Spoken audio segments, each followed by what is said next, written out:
Hi everyone, welcome to the channel. My name is Nick Cosgrove and I'm back with this week's No Filter Q&A. This is the episode where I answer all questions related to diet, training, and supplementation that I've received over the last 7 days from our in-house clients, online clients, as well as a few of our online followers. Remember, if any questions related to your nutritional plan, a workout program, supplements you are currently taking, not taking, or considering taking, please feel free to email me those questions at nick@foreverfitperformance.com, or you can DM me your questions on my Instagram at fitcosgrove_. All right, let's get started with this week's no filter Q&A with question number one. Nick, what matters more for fat loss, training or nutrition? You know what I'm going to say here. Both, right? You can't have one without the other, okay? You can't out-train a shitty diet, and at the same time, you can't diet super cleanly and expect to have high amount of lean muscle and low body fat. Doesn't work like that, okay? So the two go hand in hand. You have to have the training and you have to have the nutrition.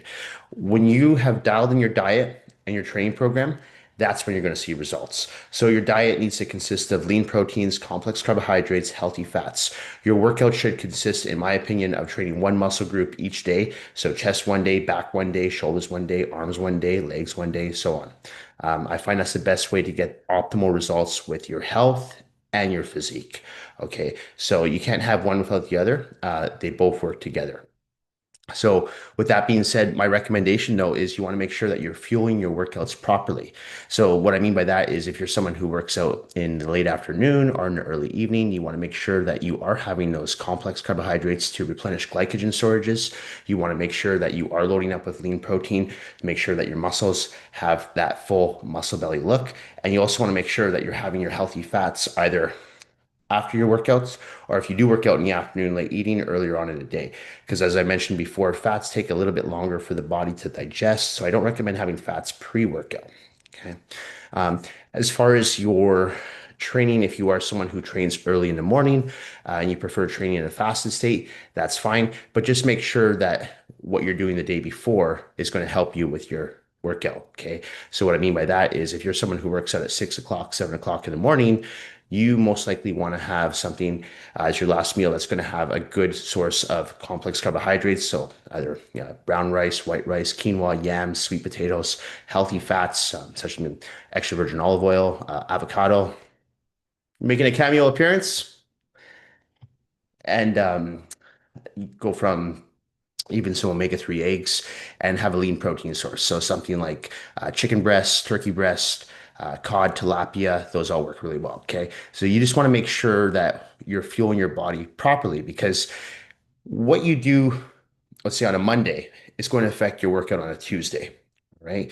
So if you're out drinking at a bar on a Monday night and then you're training legs on Tuesday morning, that's obviously going to impact your training session. So you want to make sure you're fueling your workouts properly with the right nutrients. And that's where it comes down to making sure that you're not just paying attention to the macronutrients, but more importantly, the micronutrients, the quality of the food that you are consuming. All right. Okay. Next question. Nick, how long does a realistic body transformation actually take? Well, that will depend on the individual, right? And that will also depend on your level of fitness, your training background, what your goals are, and realistically, how often you're going to be able to commit to training in the gym and with following a clean diet. Um, are you crawling on the ground? You don't have to crawl on the ground.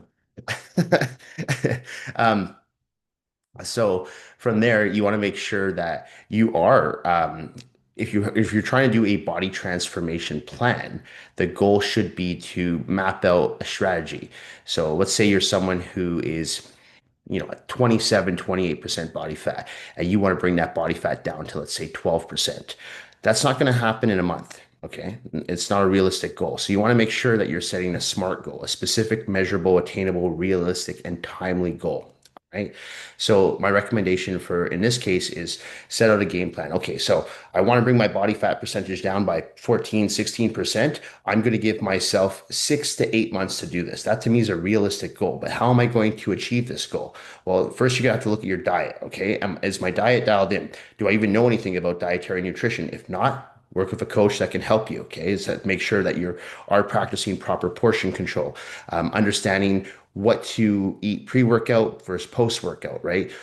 How to manipulate your macronutrients on a weekly basis in order to keep your metabolism going, right? Because a lot of people, what they do is when they follow a diet plan, they try to stick with that same plan throughout the whole process.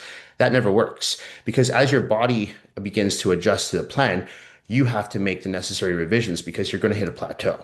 Okay, so whether the plateau is with your weight loss or your weight gain, if you're trying to build muscle, or maybe your strength in the gym has gone down, or maybe you have no energy. So you have to make sure that you're on that by making revisions, weekly revisions to your nutritional plan. As far as your training is concerned, you have to be realistic with how often you can get into the gym. I work with a lot of new clients who will tell me realistically, I'm going to be in the gym 4 or 5 times a week.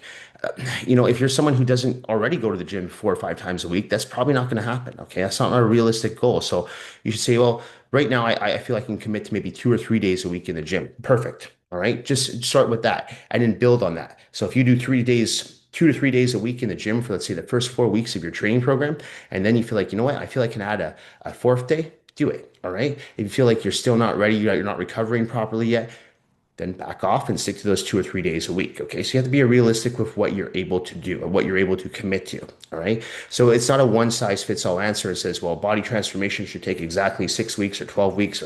No, because again, it's going to depend on the individual and your mindset too. Right. So just make sure you're setting SMART goals. Okay. And once again, those are the specific, measurable, attainable, realistic, and timely goals. Um, that's going to allow you to be a little bit more strategic, both in the gym and in the kitchen. So you understand how to, as I said, manipulate your macronutrients, pay attention to your micronutrients, making sure that you're programming correctly, as in following proper sequence order in the gym, and putting together a well-structured, customized nutritional plan with a training program. And that's going to allow you to transform your physique in the safest and most effective way possible, and most importantly, in a sustainable manner. Because if you're doing something that is unrealistic or you're pushing too much, too soon, too hard, you're not going to last. So even if you do get your body fat down to 12% from 28%, if you did that by doing 2 hours of cardio a day and eating only 1,000 calories a day, that's not realistic. That's not a realistic lifestyle. So once you stop that much cardio, once you stop eating that less amount of food, you're going to put all the weight back on, right? So you want to do it in a sustainable manner. All right.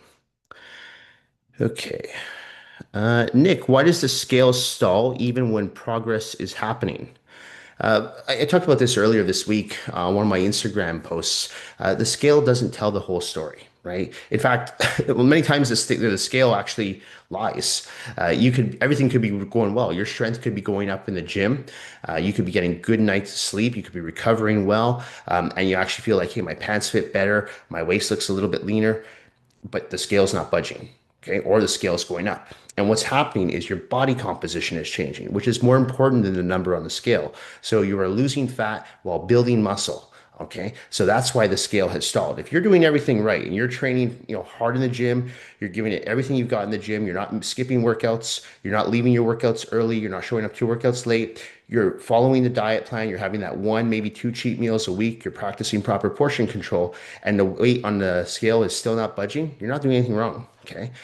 You're changing your body composition. All right. So don't get caught up on that number.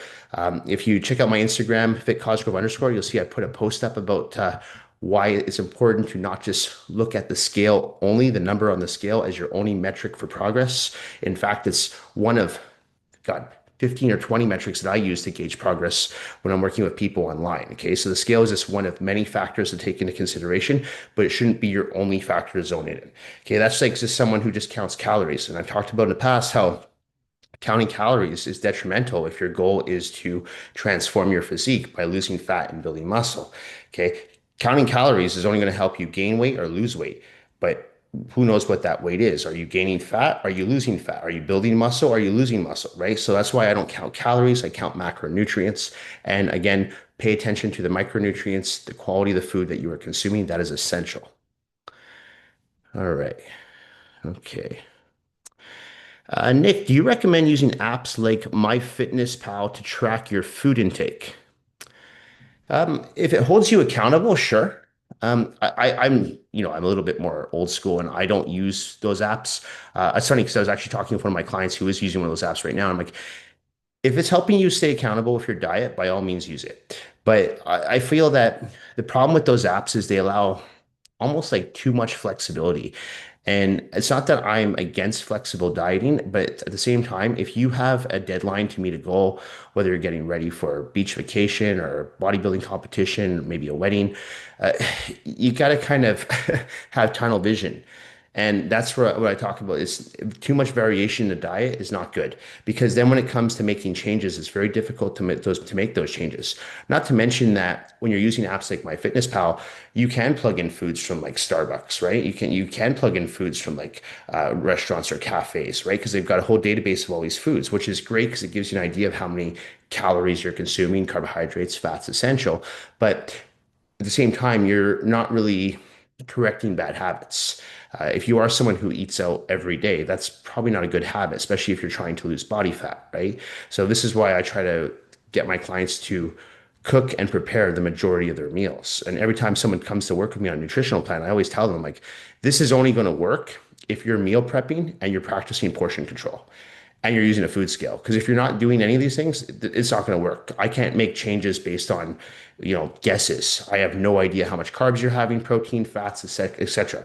So what's nice about those apps like MyFitnessPal, I know it does track that for you, but at the same time, in my opinion, they don't teach discipline as far as dietary nutrition. Okay, so what I try to do is I try to educate my clients on making sure that they're consuming good quality nutrients in their foods and not going to places like Starbucks, right? Or not going to places like McDonald's for a burger or fries. So understanding that it's more than just calorie counting and understanding that the food you eat is going to help fuel you for not just your workouts, but your day.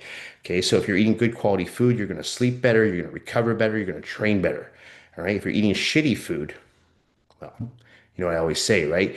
Eat like shit, feel like shit. Okay, so you're gonna feel like crap. You're gonna have crash in the afternoon. You're gonna have very low. Your blood sugar levels are gonna drop. Your insulin levels are gonna spike. You're gonna be moody. You're gonna be irritable. So not a good idea. So I don't use those apps. But once again, I'm not against using those apps. I'm again more the old school mindset of making sure that we're eating 90% clean foods and incorporating, like I said earlier, the one or two cheat meals a week. And that seems to work for most people, whether the goal is to lose fat or build muscle or a combination of the two. You can only do it, in my opinion, when 90% of the food that you're taking into your body is clean whole foods. Okay. Okay. Nick, can you build muscle while losing fat? Absolutely. There's a big misconception around this. A lot of people think that in order to build muscle, you need to be in a caloric surplus. And then there's people out there that say in order to lose fat, you need to be in a caloric deficit. In my opinion, neither are true. All right. If your goal is to, and I think most people's goals is not just to lose weight.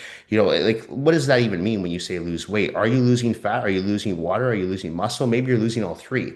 So I've always talked about how it's easy to lose weight, but it's more challenging to lose fat while building and preserving muscle. Okay. So in order to make sure that we are continuously building and preserving muscle while losing fat, we need to really pay attention to our macronutrient intake. And you have to understand your genetics. Are you an endomorph, someone who puts on weight very easily? Are you an ectomorph, someone who loses weight very easily?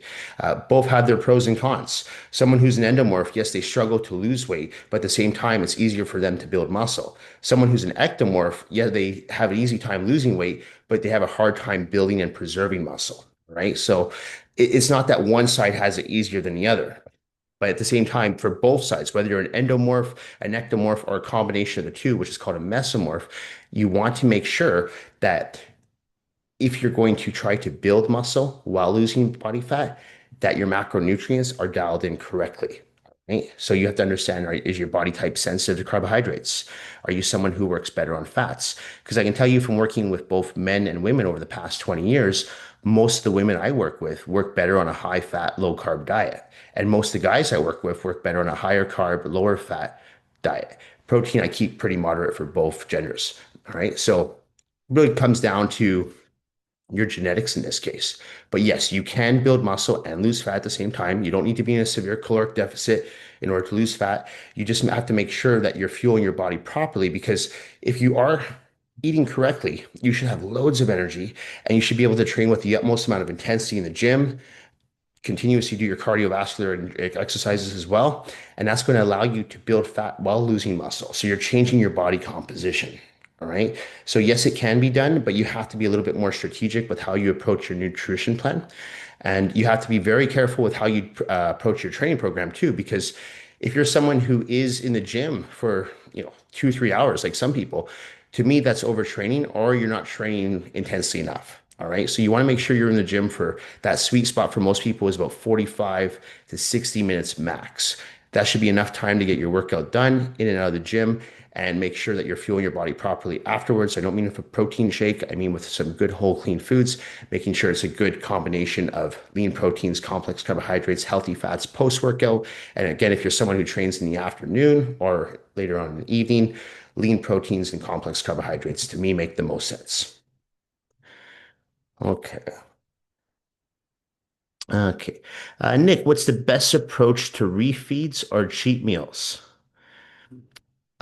Do them intentionally, right? So what I mean by that is plan for your cheat meal, plan for your refeed meal, whatever you want to call it. All right. So don't just go by cravings. Don't give in to your cravings. If you're someone who has a planned cheat meal every Friday night, try to stick to that routine. It's one thing I tell all my online clients is that if they're sending me their weekly check-ins on Friday mornings, ideally I want them to have their cheat meal on Friday night because their next for their next check-in is going to be the following Friday morning. So their body has a long time to digest that cheat meal, burn off those extra calories that they consume, those extra carbohydrates, the additional sodium that they're holding, so the water weight can go away. And by the time we get to next Friday, we have a more accurate number on the scale. And again, we have a better idea with the progress photos how someone's looking. If you're someone who's having kind of uncontrolled cheat meals, so you just have them sporadically, it's very hard to stay on track. All right. So I wouldn't recommend doing that. I'd recommend scheduling your cheat meal or refeed meal just like you schedule a workout or a cardio session, or even like a regular meal on your meal plan. So you say, okay, I'm going to have it every Friday, or I'm going to have it on Saturday. Or you can always say, I have an event coming up on Monday, so I'm going to have it Monday this week, whatever it may be. But plan it intentionally. All right. And don't just give in to cravings because when you when you give in to cravings, again, you're not correcting bad habits, right? You're not fixing fluctuating insulin levels or blood sugar levels, which you do want to stabilize. So in order to do this, you have to get control of your diet. All right. So you have to really pay attention to how you're feeling. And if your body says, I'm craving sugar, are you really craving sugar? Or maybe you just need more healthy fats in your diet, right? Or someone might say to me, I feel like I don't have enough energy for the gym, and I look at their diet and they're having like a protein shake before they train. I'm like, well, you have no carbs. So let's give you some complex carbohydrates. Let's give you some oatmeal. Let's give you some cream of rice, right? Let's give you a Ezekiel bread, whatever it may be, to just replenish those glycogen storages. So you have to understand why you're having these cravings and then correct it accordingly based on what you're craving. Because sometimes you're craving more sugar, sometimes you're craving more salt, right? Whatever it may be. But we can't just put a band-aid on that, have a cheat meal whenever you want, especially if you are trying to lose fat and build muscle. Once you hit your goal, so if your goal was to lose, like earlier, 14% body fat, once you get down to that, then you can start talking about maybe incorporating 2 or 3 cheat meals in per week and just monitor your physique as you go. Watch the scale, make sure it's not going too high, making sure that your clothes still fit, you still have lots of energy, your strength in the gym is not going down. And that will help you stay on track, okay? But in my experience, when you have uncontrolled cheat meals and you kind of just have them sporadically, it's very hard to stay on track with both your diet and your workouts. Okay. 2 more questions. Nick, how does age change how you should train and eat? Honestly, it shouldn't change anything. What should change is if you're a beginner, intermediate, or advanced lifter. So if you are someone who's in your 60s and you're brand new to the gym, well, obviously you're going to have to be a little bit more careful than someone who's been training for 30 years and is in their 60s, right? The person who's been training for 30 years, even though they may have more wear and tear on their body as far as weightlifting is concerned, their muscles are stronger, so their joints are going to be stronger, right? Someone who's never done resistance training for 60 plus years is most likely going to have a little bit of osteoarthritis.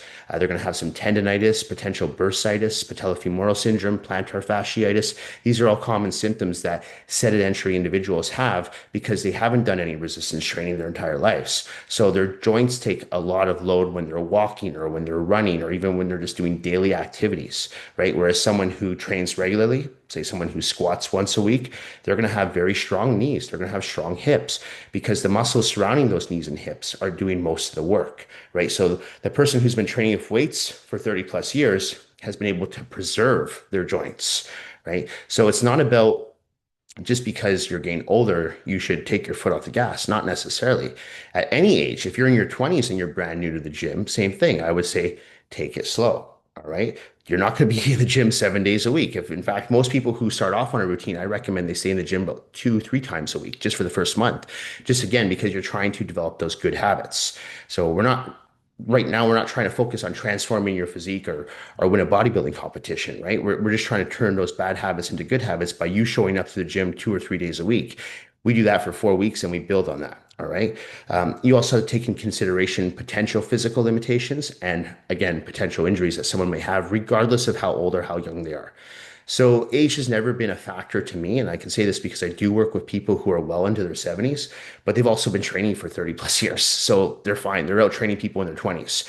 So I don't think you have to necessarily be more careful as you get older, especially if you're someone who is well versed in the gym. I think the people who need to be careful are the people who've been sedentary for the majority of their lives and are not well versed in the gym and are new to weightlifting and don't really understand basic anatomy and physiology. And that's okay. But you have to make sure that you're paying close attention to what you're doing in the gym and structure a program correctly so that you don't get injured, right? And that you're actually seeing results and feeling the results. Okay. So don't let age be a deterrent. Instead, try to focus on your level of fitness. And if you're not sure how to program accordingly, my recommendation to you would be to work with a personal trainer, coach, whether online or in-house, that can guide you and structure a program that's going to help you achieve results in the quickest and most effective way manner without getting injured. All right. Okay. Last question. Nick, my BMI is around 27, 28%. My doctor recommended Wegovy pills, but I've also been checking out peptide uh, BBC 157. I'm not familiar with that peptide. Any thoughts on what would be more effective? My goal is to lose my gut flab and about 25 pounds. Yeah. So, first of all, never take dietary, nutritional, or exercise advice from a GP. They're not well versed. Most GPs are not well versed in the gym. Most don't know much about dietary nutrition. They don't study it.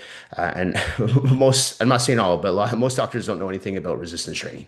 All right. So, of course, they're going to tell you to take a fat burning pill if you can. It's easier, of course.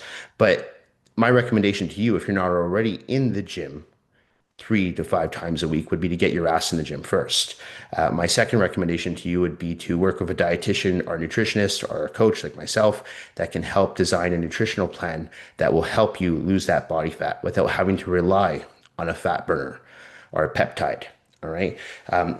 Because I'm a firm believer that these fat burners and these peptides, even though a lot of people say that they're not dangerous, and that might be the truth. I mean, you might take that peptide and fat burner have zero ramifications, zero negative side effects. Great, but in my experience, people who take these peptides and these fat burners have to commit to them for the remainder of their life.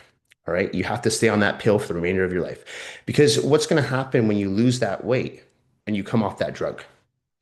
You're most likely going to put that weight back on because you haven't changed your lifestyle. You're going to still, of course, when you're taking things like Wegovy or Ozempic, it's going to suppress your appetite, obviously, right? So you're going to eat less. We all know that. It's going to help stabilize your blood sugar levels. That's what Ozempic does, which is a great side effect of Ozempic.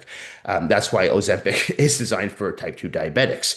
But for people who are just relying on it as a fat burning drug, I think they're making a mistake because most people are unable to stay on these drugs for the remainder of their lives. They're costly, right? And who really wants to take, if you're taking Ozempic, you want to take an injection for the rest of your life. If you're taking Wegovy, you really want to have to rely on pills for the rest of your life in order to keep the weight off. The best way to do it is by creating a sustainable nutritional plan and training program that you can follow for the remainder of your life, because that's going to allow you to lose that body fat percentage. And it might take you a year to do it. That's fine. You shouldn't put, you shouldn't fast track this and say this has to be done in the next 2, 3 months. To me, I always tell people, give yourself a realistic time frame. And that's where it comes down to creating those SMART goals again. Because if you do it slowly, it's going to stay off. And the reason why, it has nothing to do with your metabolism or any of that nonsense. The reason why is because you're creating good habits along the way. So maybe you're someone who never goes to the gym. Maybe you're someone who constantly eats out. So just by you going to that gym 2 or 3 days a week, that's going to be a big win. Just by you eating in more and cooking your food as opposed to constantly going out for and ordering takeout and ordering from Skip to Dishes and Uber Eats, that's going to be a win. And now you're creating those small changes and they're turning into big changes on a weekly to monthly to yearly basis. So I would focus more on the training and nutrition if you're not already doing that. If you are already doing that, because I don't work with you, so I don't know what your training background is or what diet you're following or not following, then my recommendation is that you're doing something wrong. Or you're either not training hard enough or frequently enough, or you're not doing something right with your diet. Okay, because I mean, you didn't mention that you have a thyroid issue, so I'm going to assume that you don't have a thyroid issue. And if you are having a thyroid issue, that could be something that easily fixed with something like Synthroid. But most people, in my experience, are not having thyroid issues. That's especially if you're a guy. So it's usually more common that it's one or the other. Their diet's not in check, their training's not in check, or they're not doing either. All right. So I would look at that first before taking the easier route, which would be taking the fat burning pills or taking the peptides. Because, like I said, once you go down that route, that's a route that you have to commit to for the remainder of your life. And if you're okay with that, great. But just keep in mind too that even as I said, there might not be any adverse side effects to these drugs right now. What you're talking about now, and I'm not familiar with that particular peptide, but what I do know about peptides is they haven't been around long enough to know the long-term side effects. All right. They haven't been around like anabolic steroids, which have been around since the 1920s. So we know these side effects of anabolic steroids. Peptides are a whole other beast, right? And we'll know more about peptides and the side effects and Wegovy and Ozempic in 30, 40 years to come, just like we do with anabolic steroids. And that's why I'm hesitant to say that they're dangerous, but at the same time, I'm hesitant to say that they're safe. Okay, so my recommendation, like I said, dial in your diet, make sure that you follow a structured workout program, and that alone should allow you to help reduce that body fat percentage and give yourself a realistic time frame to do so. All right. If you're someone who's just getting back into the gym and you know your diet's not very good at all, give yourself at least a year to lose that weight.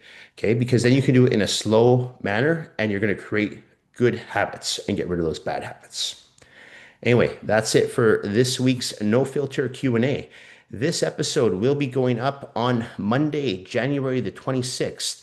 As a reminder, if you have any questions related to your nutritional plan, workout program, supplements you are currently taking, not taking, or considering taking, please feel free to email me those questions at nick@foreverfitperformance.com, or you can DM me your questions on my Instagram at fitcosgrove_. Thank you all for watching. Thank you for supporting my YouTube channel, my online coaching business, as well as my in-house personal training business here in Vancouver, British Columbia. I truly do appreciate all the support and all the feedback that I receive from each and every single one of you. Thank you all again, and I will see you all next week.